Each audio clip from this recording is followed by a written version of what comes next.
देखिए बाबू, एक क्वेश्चन है, इसको हम सॉल्व करेंगे।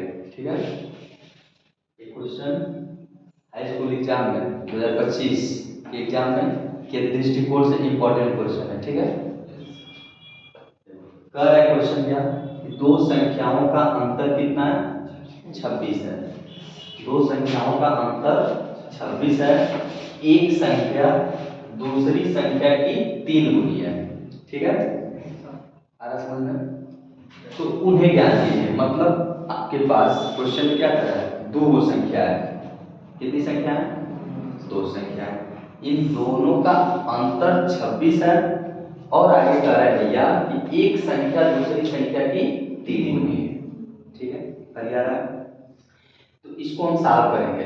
तो चूंकि कितनी संख्या है? दो संख्या है, तो उन दोनों को हम मान लेंगे। ठीक है, मानेंगे क्या? माना पहली संख्या, कौन संख्या है बाबू? दो को, तो क्या करेंगे? दोनों को मान लेंगे। माना पहली संख्या क्या हो जाएगा? यक्स। माना पहली संख्या बराबर यक्स, तथा दूसरी संख्या क्या हो जाएगा? वाई। दूसरी संख्या वाई। तो देखो, प्रथम शर्त के अनुसार कह रहा है कि दो संख्याओं का अंतर 26 है। दो संख्याओं का अंतर 26 है। लिखेंगे प्रथम शर्तानुसार। प्रथम शर्तानुसार तैयार है ना? पक्का? समझ में आए तो मुस्कुराना है, समझ में आए तो क्या करना है? मुस्कुराना है। तो प्रथम शर्तानुसार भैया ने कह रहा है कि दोनों का अंतर कितना है? 26। दोनों का अंतर 26। तो प्रथम शर्तानुसार यही दो संख्या है, इन दोनों का क्या बाबू? अंतर। इन दोनों का क्या? अंतर। ये कितना भैया ने कहा है? 26। इन दोनों का अंतर भैया ने दे रखा है, क्या है?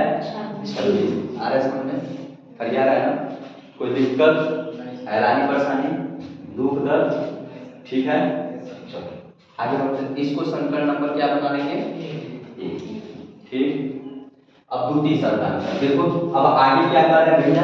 हम अपनी तरफ से कुछ नहीं कर रहे हैं, भैया ने जो कह रखा है उसी को कर रहे हैं। कह रहे थे कि दो संख्या है, तो हमने दो संख्या मान लिया x y। अब कह रहे हैं कि अंतर 26 है, ठीक, अंतर उन दोनों का 26 लिख दिया है। उसके बाद आगे कह रहे हैं कि एक संख्या दूसरी की 3 गुनी है, उसको भी लिख लेते हैं द्वितीय शर्तानुसार। द्वितीय शर्तानुसार कह रहा है कि एक संख्या दूसरी की क्या है? 3 गुनी है। ध्यान से पढ़ा जाता है, ऐसे क्वेश्चन को एकदम ध्यान से पढ़ा जाता है और खुद से पूछा जाता है। देखो, कह रहा है कि एक संख्या दूसरी संख्या की 3 गुनी है। ठीक है, यानी कि दो संख्या है, इसमें से कोई एक संख्या दूसरी की क्या होगी? 3 गुनी होगी। एक संख्या दूसरी की 3 गुनी। बस मान लेते हैं जो यक्स है वह y का कितना गुना है? 3 गुना। कह रहा है कि एक संख्या दूसरी संख्या की कितनी गुनी है? 3 गुनी। हम मान लेते हैं कि क्या यक्स जो है वह y का कितना गुना है? 3 गुना। दूसरी से y का ना इसी में 3 का गुणा कर देंगे। यक्स जो है y का कितना गुना हो गया? 3 गुना।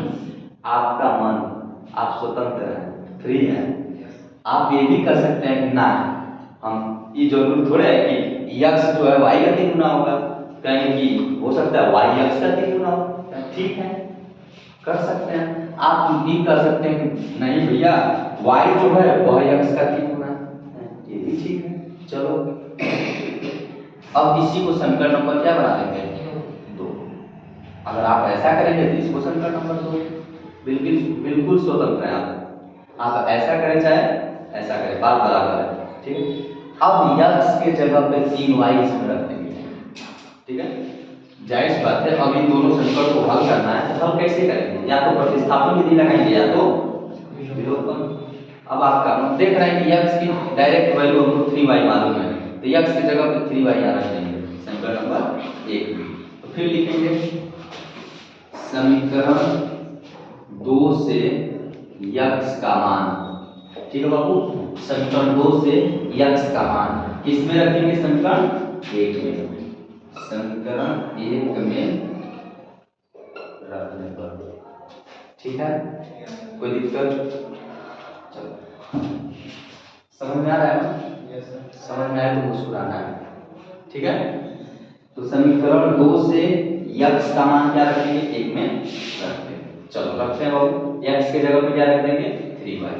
अगर आप ऐसा करेंगे तो y की जगह पे रखना पड़ेगा 3x, ठीक है। y की जगह पे 3x।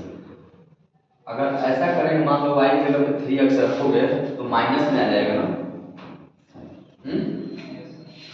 तो काम क्या करेंगे, अगर माइनस में आ रहा है तो इसमें एक चीज देखो, ध्यान दो, माइनस में क्यों आएगा, माइनस में ये भी सोचने वाली बात है। अगर हम कह रहे हैं कि यह रखे हैं और ये भी रख सकते हैं तो माइनस में आएगा। अगर y की वैल्यू 3x रखेंगे तो यहाँ माइनस में आएगा, लेकिन क्यों माइनस में आएगा, देखो जाहिर सी बात है, जब y x का 3 गुना है, ध्यान देना, जब y x का 3 गुना है तो जाहिर सी बात है y x से बड़ा होगा कि नहीं होगा, बड़ा होगा। अगर यहाँ देखो, अगर x कह रहा है कि y का 3 गुना है, ठीक, तो यहाँ पे x बड़ा है, क्यों, अगर मान लो y की वैल्यू 2 आ गई तो x की वैल्यू क्या आ जाएगी, 6। अगर y की वैल्यू 2 रखेंगे तो x की वैल्यू 6, तो यानी कि हम y 2 रखे हैं और x कितना आ गया, 6, तो x बड़ा है ना y से। लेकिन अगर यहाँ पे x की वैल्यू 2 रखेंगे तो y की वैल्यू 6 आएगा। तो एक काम, एक देखो, अगर घटाओगे कैसे, बड़ा में से छोटा घटाओगे, छोटा में से बड़ा घटा दोगे।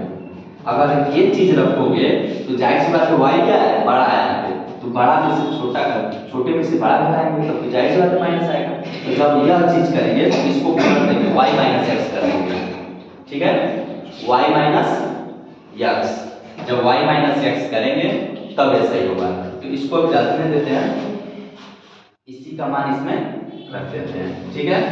ध्यान दो, x की जगह पे 3y रख देंगे तो 3y माइनस y बराबर 26। 3y में से y घटेगा तो 2y बराबर y बराबर 13 बार तक मुस्कुराएंगे,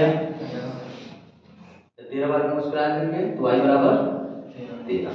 अब y बराबर 13 इसमें रख दो समीकरण 2 में, समीकरण 2 में y बराबर 13 क्या करेंगे बाबू, रख देंगे। जब y बराबर 13 इसमें रखेंगे तो x बराबर क्या आ जाएगा, 3 गुणे 13, x बराबर आ रहा है, समझ में बढ़िया आ रहा है, पक्का विद्यार्थी। तो x और y की वैल्यू हम निकाल लिए और हमको यही निकालना था, पहली संख्या और दूसरी संख्या, ठीक है। तो फिर लिखेंगे अतः पहली संख्या बराबर क्या है, x, और x की वैल्यू क्या निकाले हैं, 39, तथा ध्यान देना बाबू, दूसरी संख्या क्या निकाले हैं, y, ये क्या है 13। देखो ये तो हमारा आंसर आ गया, लेकिन अब हम चेक भी कर सकते हैं, इतना बढ़िया क्वेश्चन है, इसको चेक हम कर सकते हैं सही है कि गलत। देखो हमसे भैया ने पहले कहा था कि दोनों का अंतर 26 है, तो बताओ बाबू 39 और 13 का अंतर 26 होगा कि नहीं, 39 में से 13 घटाएंगे 26 आएगा, 39 में से 13 घटाएंगे तो 26 आएगा ना। देखो अब कह रहे हैं आगे कि एक संख्या दूसरी की 3 गुनी है, एक संख्या है दूसरी की 3, देखो 39 जो है 13 का 3 गुना है कि नहीं, आंसर चेक कर सकते हैं। तो ऐसे इसको सॉल्व करेंगे। एक चीज और, इसका एक और मेथड है सॉल्व करने का, ठीक है, इसका एक और मेथड है सॉल्व करने का, उसको सॉल्व करते हैं।